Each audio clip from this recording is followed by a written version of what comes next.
Have you ever wondered what to do if there's any damage on your property? A lot of platforms offer some kind of damage protection insurance or something with a similar name.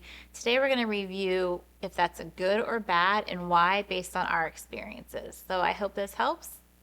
And here we go.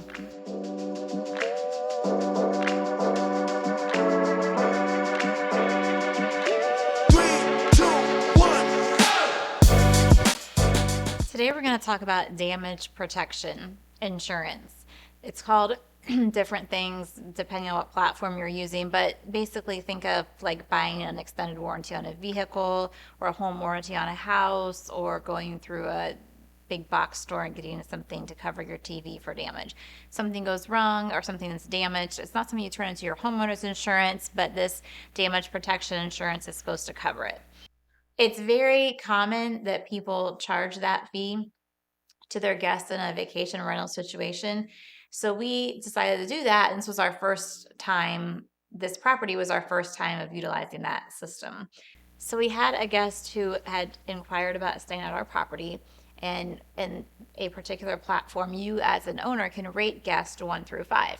Well, this guy had been rated a 1, but we didn't want to write him off without giving him a chance to explain in case it was a weird situation, maybe just an owner that was grumpy or whatever. So my husband called him and talked to the guy, and he said that one of his kids had put a hole in the wall, and he didn't realize that happened until he had checked out, and then the owner of the property made this complaint and made him a number 1.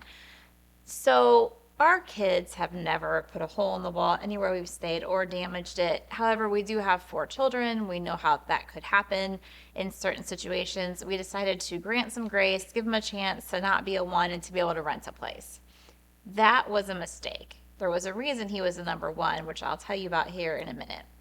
So they stayed at our property, and when they left, our cleaning company sent us pictures of pen mark from a pen on the furniture, on the coffee table, and on the TV stand. Like literally pen, just drawing. Something that was not a quick 5-second thing, and something that gentleman could have easily seen during his stay because it was all over. So we decided that we were going to turn that into the insurance. When we turned it in, we thought it would be relatively simple. Again, we're not a person to buy an extended warranty or anything like that. And this was our first time with this particular home using that damage protection program, and also our first time turning it in. So every insurance company is most likely different in some aspects of how you turn things in to get reimbursed or get things fixed. But in this case, one of the things that they did is they offer the guest a chance to explain their side of the situation. So of course his side was, it was not my fault, blah, blah, blah, whatever. I don't know how that can't be your fault. Then the insurance company wanted us to have a quote to get the furniture fixed without being replaced. Now you have to remember that this is leather furniture with pen on it. And also, in order to get that quote, we had to have the furniture taken out of the condo, taken to the upholstery company, and then brought back in or left there while it was getting fixed. Completely not practical in that situation, because what do we do during that time while we're getting this quote? If it could not be fixed that way, then we were supposed to be able to potentially get new furniture and have that replaced. Now, for some people, that might be an excuse because maybe their furniture is really old and they want that to be done. I know people who have done that before. For us, the furniture was very nice and matched the condo really well. We weren't looking to get new furniture. In fact, we were very disappointed because we wanted this to last for a while. Well, because we were not willing or able to have the furniture taken out to get this quote for reupholstery, it literally stopped the claim because that's all they would not do anything else until that was done. So we were kind of stuck. And so that ended our claim, and we ended up not ever using that insurance company again. Because what's the point of charging your guests for that if it's not going to help you in the rare times that you need it. It was an overcharge for them in that case because it was a waste of their money. And it was also a waste for us because when we did need it for what it was supposed to do, it did not help us at all.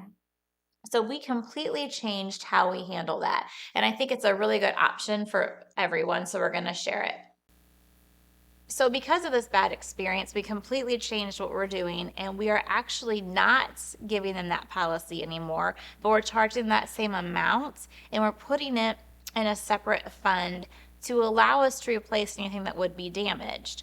Well, I know what you're thinking. Well, how can you replace furniture for that small amount? The reason that could be done, if that's what would be damaged, is because it can be saved up over time. Because here's the thing, we've had lots and lots of guests in that property. And like I said earlier, only 2 that I wouldn't rent back to.